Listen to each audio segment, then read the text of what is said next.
wabarakatuh. Perkenalkan, nama saya Hawadira Haleda dengan NIM 151422142. Saya dari kelas 3F jurusan Pendidikan Guru Sekolah Dasar Fakultas Ilmu Pendidikan Universitas Negeri Gorontalo. Tujuan pembuatan video kali ini yaitu untuk memenuhi tugas mata kuliah pengembangan bahan pembelajaran dengan dosen pengampu Bapak Dr. Rustam I. Husain MPD. Di sini saya akan menjelaskan materi tentang bahan pembelajaran sekolah dasar, karakteristik bahan pembelajaran sekolah dasar, bentuk bahan pembelajaran sekolah dasar. Materi yang pertama yaitu pengertian bahan pembelajaran. Bahan ajar adalah sebuah persoalan pokok yang tidak bisa dikesampingkan dalam satu kesatuan pembahasan yang utuh tentang cara pembuatan bahan ajar.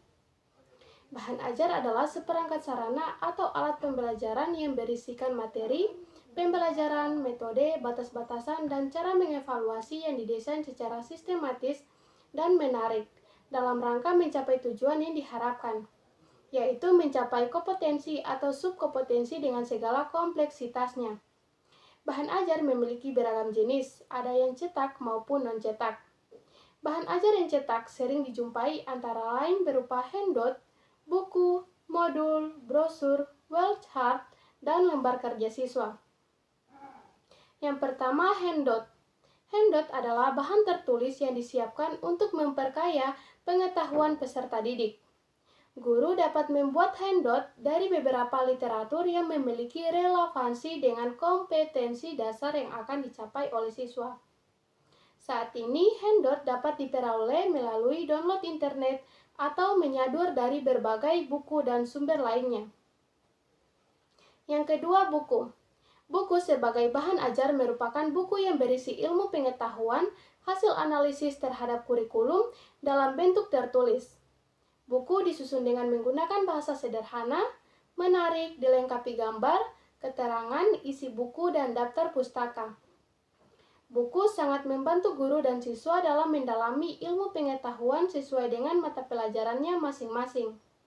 Secara umum, buku dibedakan menjadi 4 jenis, yaitu sumber, buku bacaan, buku pegangan, dan buku bahan ajar atau buku teks. Yang ketiga, modul. Modul merupakan bahan ajar yang ditulis dengan tujuan agar siswa dapat belajar secara mandiri tanpa atau dengan bimbingan guru.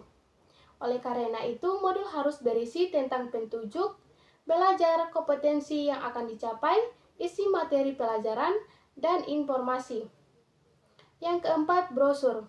Tak hanya untuk iklan, brosur merupakan bahan ajar yang praktis dan memberikan kesan untuk memberatkan siswa untuk belajar.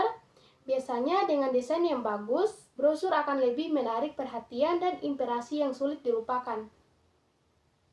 Yang kelima, flowchart. Flowchart merupakan salah satu bahan ajar yang berbentuk gambar, denah, bagan, atau skema yang biasanya digantungkan pada dinding kelas. Fungsinya adalah untuk melatih penguasaan kosakata dan penyusunan kalimat atau meningkatkan pemahaman siswa dengan ilustrasi dan analogi. Yang keenam, lembar kerja siswa. Para siswa dan guru pasti sudah tidak asing dengan lembar kerja siswa atau LKS. LKS merupakan lembaran soal yang harus dikerjakan oleh siswa. Keunggulan lembar kegiatan siswa yakni memudahkan guru dalam melaksanakan pembelajaran karena sifatnya yang lebih praktis. Bentuk fisik LKS juga relatif tipis sehingga dapat dibawa dengan mudah. Materi yang kedua yaitu karakteristik bahan pembelajaran sekolah dasar. Bahan ajar memiliki 5 karakteristik, yaitu yang pertama, karakteristik bahan ajar self-instructional, yaitu bahan ajar dapat membuat siswa mampu membelajarkan diri sendiri dengan bahan ajar yang dikembangkan. Yang kedua, karakteristik bahan ajar self-contained, yaitu seluruh materi pelajaran dari satu unit kompetensi atau subkompetensi yang dipelajari terdapat di dalam satu bahan ajar secara utuh. Yang ketiga, karakteristik bahan stand-alone, berdiri sendiri, yaitu bahan ajar yang dikembangkan tidak tergantung pada bahan ajar lain atau tidak harus digunakan bersama-sama dengan bahan ajar lain. Yang keempat, karakteristik bahan adaptif, yaitu bahan ajar hendaknya memiliki daya adaptif yang tinggi terhadap perkembangan ilmu dan teknologi. Yang kelima, karakteristik bahan user-friendly, yaitu setiap interupsi dan paparan informasi yang tampil bersifat membantu dan bersahabat dengan pemakaiannya, termasuk kemudahan pemakaian dalam merespon dan mengakses sesuai dengan keinginan. Jadi, bahan ajar selaknya hadir untuk memudahkan pembaca untuk mendapat informasi dengan sejelas-jelasnya. Materi yang ketiga yaitu bentuk-bentuk bahan pembelajaran sekolah dasar. Yang pertama, bahan ajar cetak atau printed.